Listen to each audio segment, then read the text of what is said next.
বর্তমানে ফেসবুক হয়েছে সোনারে ভাই, যুবক যুবতী সবাই মিলে ফেসবুক চালায়, হায় হায় ছোট বড় সবাই মিলে ফেসবুক চালায়। ওরে কত প্রকার আইডি আছে কি বলবো রে ভাই, ফেসবুক চালাইছি যারা তারা জানি ভাই। ওরে কত প্রকার আইডি আছে কি বলবো রে ভাই, ফেসবুক চালাইছি যারা তারা জানি ভাই। ছেলে মেয়ে জুয়ান বুড়া একই রোগে খাইছে ধরা, এই রোগের ডাক্তার কিন্তু ভারতবর্ষে নাই। বর্তমানে ফেসবুক হয়েছে সোনারে ভাই, যুবক যুবতী সবাই মিলে ফেসবুক চালায়, হায় হায় ছোট বড় সবাই মিলে ফেসবুক চালায়। ওরে ডিজিটাল দেশে দেখো আবার কি সুবিধা দিচ্ছে, ফেসবুকে গিয়ে মেয়ে ছেলে সেজে আছে। ওরে ডিজিটাল দেশে দেখো আবার কি সুবিধা দিচ্ছে, ফেসবুকে গিয়ে মেয়ে ছেলে সেজে আছে। ছেলেরাই আবার মেয়ে হচ্ছে সোনারে ভাই, কোনটা মায়া কোনটা পুরুষ চিনার কায়দা নাই।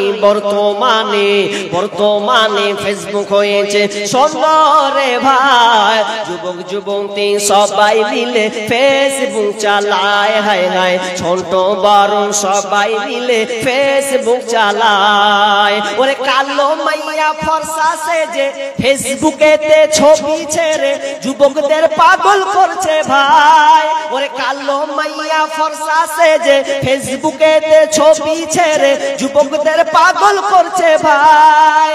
সরাসরি দেখলে পরে আসল নকল ধরা পড়ে, সরাসরি দেখলে পরে আসল নকল ধরা পড়ে, কোনটা আসল কোনটা নকল ধরা পড়ে যায়। বর্তমানে ফেসবুক হয়েছে সোনারে ভাই, যুবক যুবতী সবাই মিলে ফেসবুক চালায়, হায় হায় ছোট বড় সবাই মিলে ফেসবুক চালায়। তাহলে ফেসবুক মেয়েরা এখন এমন ভাবে ওপেন হচ্ছে যে নিজের চেহারা পর্যন্ত ফেসবুকে পোস্ট করছে। অনেক মেয়ে নিজের চেহারাটাকে সৌন্দর্য বাড়িয়ে পর পুরুষকে দেখানোর জন্য, বন্ধুকে দেখার জন্য ফেসবুকে আপনার আপলোড দিচ্ছে, শেয়ার করছে। অথচ আল্লাহ রাসূল বলছেন এ মেয়েরা হচ্ছে ঢেকে রাখার বস্তু। আল মারাতু আওরাতুন, মেয়ে হচ্ছে ঢেকে রাখার জিনিস, মেয়েটা ঢেকে থাকবে। আল মারাতু আওরাতুন ফাইদা খরাজাত ইস্তাসরাফাহা শাইতান, বিষ্ণু বলছেন যখন কোনো মেয়ে রাস্তা দিয়ে চলে, যখন মেয়ে কোনো রাস্তায় যায়, তখন পর পুরুষের চোখে শয়তান ওই মেয়েটাকে আকৃষ্ট করে দেখায়। যখন আপনার ঘরে যতই বউ থাক না কেন, আপনি যদি কোনো একটা বেগানা মেয়ের দিকে তাকান, শয়তান তখন আপনার চোখে এমন দৃষ্টি কটু লাগিয়ে দেবে, মেয়েটার কাছে আপনার চোখের সৌন্দর্য বাড়িয়ে দেবে। এই জন্য বিষ্ণু বলছেন মেয়ে হচ্ছে ঢেকে রাখার বস্তু। ও নারীরা তোমরা ঢেকে থাকবে, কারণ তোমরা হচ্ছে সোনার দামি, সোনার চাইতে বেশি দামি। কিন্তু মেয়েরা ঢাকা তো দূরের কথা, একদম সাই করে এমন ভাবে রাস্তায় যায়, টাকা আমার দিকে পরে যা হবে হবে। একজনকে দেখছি বাইক চালাতে একটা মেয়ে এত সুন্দর করে সেজে আছে, তোর বাইকটা ছিল বুলেট, তো বুলেট ভারী গাড়ি তো সহ্য করতে পারেনি, চালাতে ওর দিকে দেখতে মেয়েটা যেন আরেকটা খালে পড়ে গেছে, থামতে আর পারি খালে পড়ে যা বলছো তো খালে যা পড়ে, খালে ফেললি কেন তুমি? কোথাও ওই মেয়েটার লেগেছে, দেখতে কেন গেলি? জানছি যে ও জান খাতরা দিয়ে দিবে সস, দেখতে কেন গেলি? জি, মেয়ে শয়তান আপনার চোখে মানে সুসজ্জিত করে দেখাবে, মানে আকৃষ্ট করে দেখাবে এমন একজন মেয়ে। অতএব মা বোন আপনারা পর্দা করতে শিখুন। হাদিসগুলো অনেক পেন্ডিং কাটতে চলে গেছে, তো আমি শেষ করে দিই, আমি শেষের দিকে চলে আসছি অলরেডি। আমি 1:30 পর্যন্ত আলোচনা করব বলেছি। আর এটা কিসের জালসা না, এটা কি দুয়াটা পর্যন্ত চালা খুব মুশকিল হয়ে যাবে, খুব কষ্ট হবে, বুকে ব্যথা উঠছে। কি বল, এটা মাদ্রাসা জালসা না, এটা হচ্ছে মাদ্রাসার জালসা। এই জন্য আপনাদের কাছে আমি শেষে চাইবো, এখন আমার আলোচনা শেষ হয়নি, এখন কিছুটা থেকে আছে, ওই আলোচনা করার আগে আপনাকে আরেকটা কথা বলি, যারা উঠে চলে যাবেন মানে ভয়ে, যার শুনবো না ফের চাইবে পেশা কি, ও অনেকের এরকম ভয় থাকে। ভাই, আপনার পকেট থেকে আমি জোর করে নিব না, মা আপনার আঁচল থেকে আমি নিজে খুলে নিব না, তবে আপনার কাছে আমার আরজ থাকবে, পূর্বে আলোচক চেয়েছেন দিয়েছেন, আমিও একটা মুসাফির মানুষ, আমিও আপনার কাছে এই মাদ্রাসার জন্য, আপনার আব্বার জন্য, আপনার মায়ের জন্য, আপনার সন্তানের জন্য, আপনার স্বামীর জন্য, আপনার পরিবারের জন্য আপনি এই প্রতিষ্ঠানে কিছু দিয়ে যাবেন, মাহরুম হয়ে চলে যাবেন না। আর এই আলেমের কাছ থেকে একটু দোয়াটাও নিয়ে যাবেন। অতএব আপনাকে বলবো না জোর জবরদস্তি এতটি দেন, আপনি যতটুকু পারবেন। আপনাদেরই মাদ্রাসা, বাইরে থেকে মানুষ অতটা আপনাকে হেল্প করবে না, যেহেতু আপনারই মাদ্রাসা, সেই হিসাবে আপনাকেই দেখতে হবে। উঠবেন না, উঠবেন না ভাই, যে কটা লোক বসে আছেন আলহামদুলিল্লাহ, আর উঠিয়েন না, উঠে গেলে সব শেষ হয়ে যাবে। আমি আলোচনা শেষের দিকে তবে কথাটা বলছি, কিয়ামত হবেই, এই নিদর্শনগুলো আপনারা দেখতে পাবেন। অনেক কনফারেন্সেশন আজকে বলতে পেলাম না, আর পাবো না, যেহেতু সময় আমাকে এদিকে দেখতে হচ্ছে বলে। তো কথাটা হচ্ছে এই, যখন মেঘ যখন উঠে কালো বর্ণের যখন হয়ে যায়, তখন মানুষ, মেয়েরা দেখবেন, মেয়েরা যখন ছাদে ধান দেয় কিংবা গম দেয়, কিংবা আপনার ফাঁকা জায়গায় গম দেয় বা জামা কাপড় মেলে দেয়, তখন দেখবেন যখন সূর্য যখন উপরে যখন কালো মেঘ বর্ণের ধরে নেয়, তখন মানুষ, মেয়েরা বুঝে নেই যে মেঘ হবে। মেঘ যখন হবে তার আগে আগে যে ভুট্টা জমিনে দিয়েছিল তাড়াতাড়ি কুটে নেই, যে জব দিয়েছিল, ধান দিয়েছিল তাড়াতাড়ি কুটে নেই, যে গামছা দিয়েছিল তাড়াতাড়ি জামা কাপড়কে গুটিয়ে নিয়ে চলে যায় যাতে না ভিজে। সংকেত বোঝা যাচ্ছে বৃষ্টি হবে, ঠিক কিয়ামতের পূর্ব লক্ষণ, এগুলো আপনি আলামত দেখতে পাবেন। তবে আল্লাহ রাসূল যে এই আলামতগুলো বলেছেন, ওটা আপনার কল্যাণের জন্য, আপনি যাতে আপনার ঈমানকে বাঁচিয়ে রাখতে পারেন, আপনার ঈমান যেন বেঈমান না হয়ে যায়, বেকন্ট্রোল না হয়ে যায়, আপনি যেন জাহান্নাম থেকে বেঁচে যেতে পারেন, জান্নাত যেন পান, এজন্য আল্লাহ রাসূল আপনাকে এই নিদর্শনগুলো বলেছে। আমরা কেউ এই নিদর্শনকে ঠেকাতে পারবো না। তবে শুনেলেন, পৃথিবী অতদিন পর্যন্ত ধ্বংস হবে না, লা তাকুমুস সা, অতদিন পর্যন্ত কিয়ামত হবে না। আল্লাহ রাসূল বলছেন, ইউকালা ফিল আরদি আল্লাহ আল্লাহ, তোমরা যখন দেখবে আল্লাহ আল্লাহ বলার যতক্ষণ পর্যন্ত লোক থাকবে ততক্ষণ পর্যন্ত কিয়ামত হবে না। যখন তোমরা দেখবে আল্লাহ আল্লাহ বলার লোক নেই, আল্লাহ বলার কেউ নাই, তার মানে আল্লাহ আল্লাহ মানে তাওহীদ থাকবে না, তাও আপনার কি নাম তাওহীদ থাকবে না, একত্ববাদ থাকবে না। অন্য হাদিসে আছে, মসজিদে মুসাল্লি অনেক হবে, কিন্তু ওই মুসাল্লিগুলোর ভিতরে ঈমান থাকবে না। লোক দেখানো, রিয়া, তাকাব্বুর, লোক দেখানো মানুষ নামাজ পড়বে, তো ওগুলো তার মধ্যে ঈমান থাকবে না।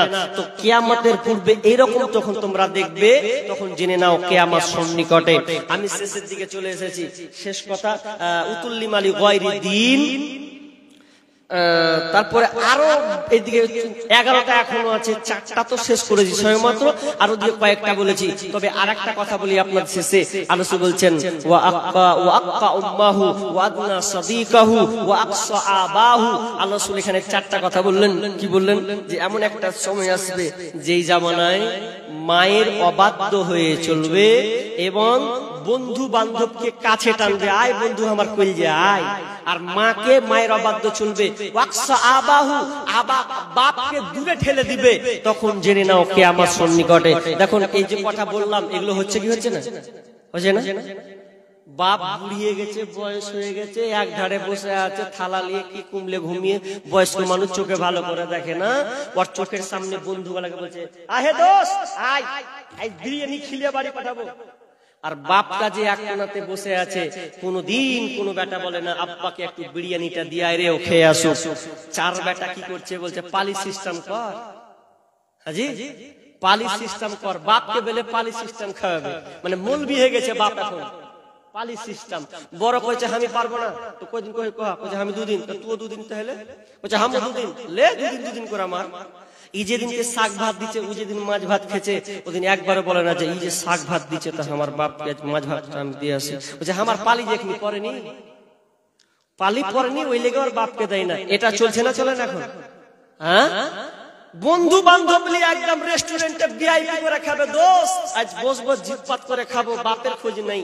এমন একটা জামানা আসবে বাপ কি খেলে না খেলে কোনো গুরুত্ব নাই, আর ও বন্ধু নিয়ে মাস্তি করবে, রেস্টুরেন্টে যাবে, অথচ মা বাপ যার নেই। শোনেন, বাপ মায়ের খিদমত করতে শিখুন, বাপ মায়ের খিদমত করুন।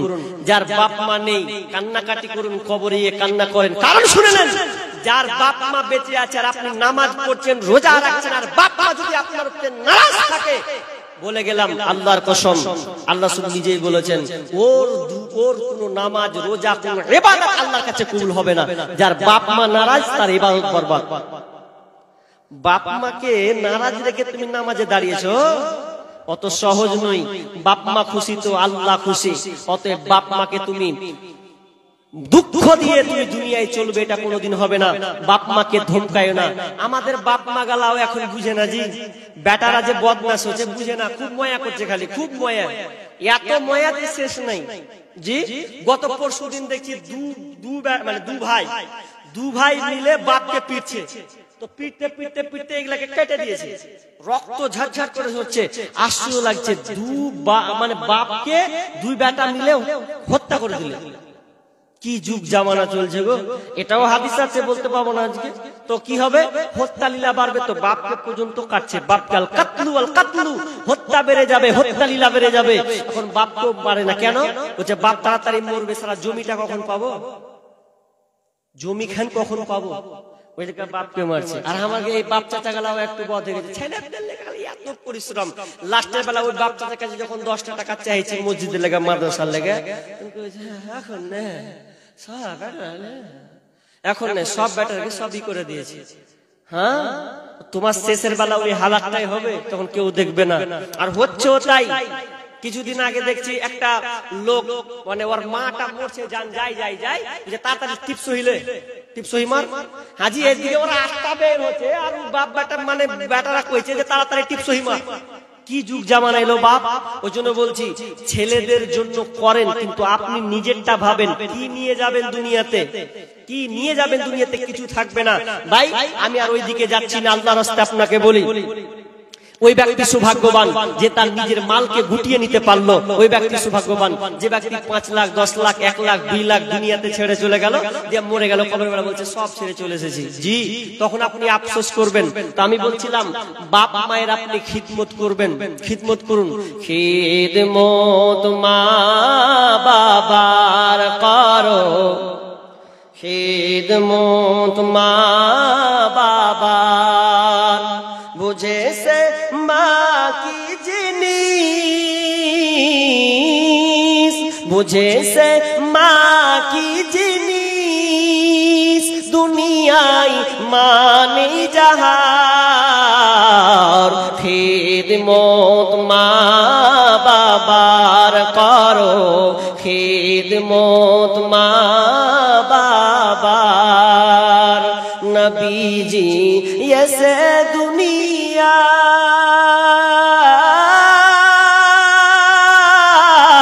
বাবাকে দেখিতে না পায়, নবীজি এসে দুনিয়া বাবাকে দেখিতে না পায়। 6 বছরে মাকে হারায়, 6 বছরে মাকে হারায়, নবীজি তাহার খিদমত মা বাবার করো, খিদমত মা বাবার।